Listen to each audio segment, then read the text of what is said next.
Let's go out to the ballpark for the Bank of the West On Deck Show. Now, here's your host, Josh Suchon. Good evening from Isotopes Park in Albuquerque, New Mexico, where it's another picturesque night for baseball. Temperature is 81 degrees, virtually no wind, and we welcome you to Albuquerque Isotopes Baseball in the AAA Pacific Coast League. We're delighted that you've joined us on this Friday night, wherever and however you might be listening. I'm Josh Suchon with you from the Carlos Salazar Memorial Press Box, and this is the Bank of the West On Deck Show. Tonight, it's Game 2 of this 4-game series between the visiting Salt Lake Bees and the Isotopes. Last night in the opener was a game the Topes would like to forget. They committed 6 errors, lost a ball in the sun that was scored a double, uncorked 3 wild pitches plus a balk, and lost 11-3 to the Bees. Those things happen today, another day. The Isotopes have dropped 7 in a row and trying to get out of this current funk both offensively and defensively. Earlier this year, the Salt Lake Bees lost 9 in a row, but they have won 7 of their last 10. On the mound, left-hander Andrew Heaney will start for Salt Lake. Very good prospect, probably the best in the Angels organization. Right-hander David Hale goes for Albuquerque. Coming up next on the Bank of the West On Deck Show, we'll be joined by Rockies owner Dick Montfort to discuss his impressions of this ballpark. He saw it last night for the first time, the new relationship between the Rockies and Isotopes, and how much winning matters to him at AAA. That interview is next. This is the Albuquerque Isotopes Radio Network. Tonight here at Isotopes Park, it's the Topes and the Salt Lake Bees as they continue their series. And as the Bank of the West On Deck show continues, we are joined by a very special guest, Dick Montfort, owner of the Colorado Rockies, visiting with us here in Albuquerque. Well, you were here at last night's ball game. Let's not talk about what happened on the field. Overall impressions of seeing this ballpark for the first time. It's beautiful. It really is. I had heard great things, and usually when you hear great things and people tell you how wonderful it is, you get there and they sort of have oversold you. And I think I was undersold. It's beautiful. It's clean. The views of the mountains and, just everything. It's beautiful. And our facilities, the clubhouse, the training room, all that is first class and great for the guys. Speaking of those guys, how much of a role do you as an ownership take in getting to know the players when they're in the minor leagues? It's not that I try to get to know them. I'm introduced to them. There's kids that are drafted pretty early in the draft that you sort of know, and so you just follow up with them. A lot of these kids, Rosario was at the big leagues last year and the year before. Adames was at the big leagues last year. Kyle Parker was the first pick and played a little bit up there. Brandon Barnes was. So a lot of these kids have been in Denver, and you run across them during the course of a season. So, you know them, and, they're good guys. And on a day-to-day basis, are you checking the internet? Are you going online to look at box scores, to look at individuals? Or how much do you follow, not just Albuquerque, but all the minor leaguers? I follow every one of them every night. I will be watching, if we have a home game after I get home, the first thing I do is go to my MILB app and go through all the box scores. And then if we're at home or if we're on the road and I'm home, I'll look at it while the games are going on. I look every night. Well, we appreciate the plug, and I'll have to say hello to you on the radio. This is the Bank of the West On Deck show. We're visiting with the owner of the Rockies, Dick Montfort. So this market in Albuquerque, I just heard you talking to the press. What was it about Albuquerque that you liked in making the switch from Colorado Springs to the Duke City?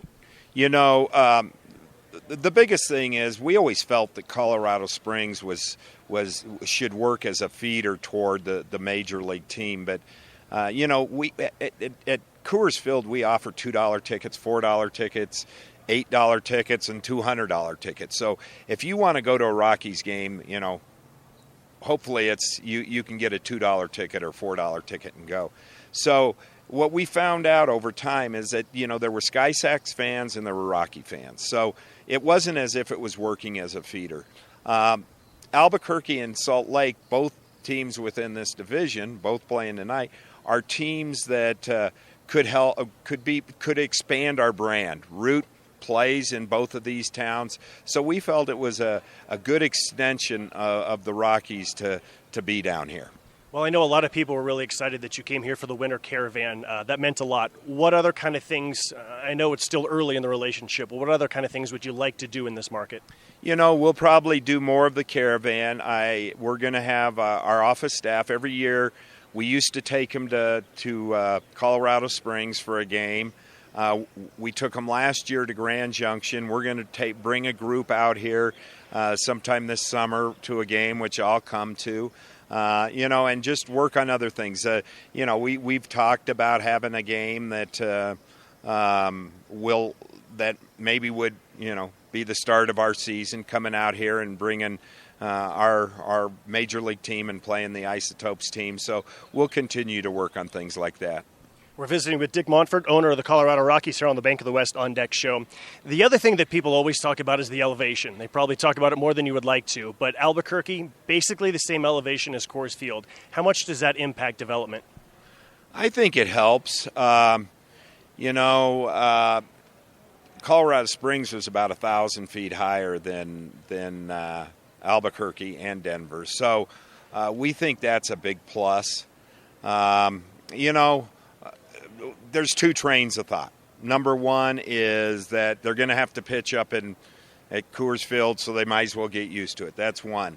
The other train of thought is, they pitch half their games somewhere else. They ought to be prepared to do it at sea level. So, we've got 6 minor league teams. Most of them are at sea level. So I think we're filling both deals. We'll see how this works out. I think it'll work out better than it did in Colorado Springs. All right, and this is always one of the really tricky questions for the player development people in terms of development versus winning. Where do you stand on the importance of winning, especially at the highest level of the minor leagues?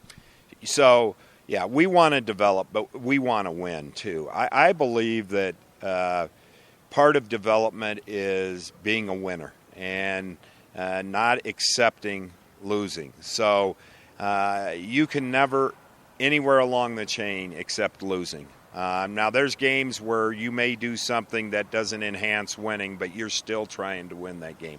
We want to win here. We want to win a title here. And we think we've got enough really young kids coming along that this team's going to be good for a number of years. Thanks so much for your time. Welcome once again to Albuquerque, and we look forward to seeing you here a lot more. Yeah, thank you, and thanks for the great work you do calling the games.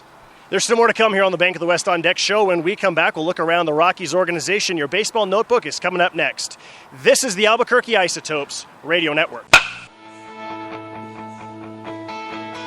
It's time now for your baseball notebook as the Bank of the West On Deck show continues here from Isotopes Park. Bank of the West says hi and hopes you have a great day. And if you're in the market for a nice checking account offer, you're in luck because right now that's just what they've got. So drop by a branch or bankofthewest.com to learn more about it.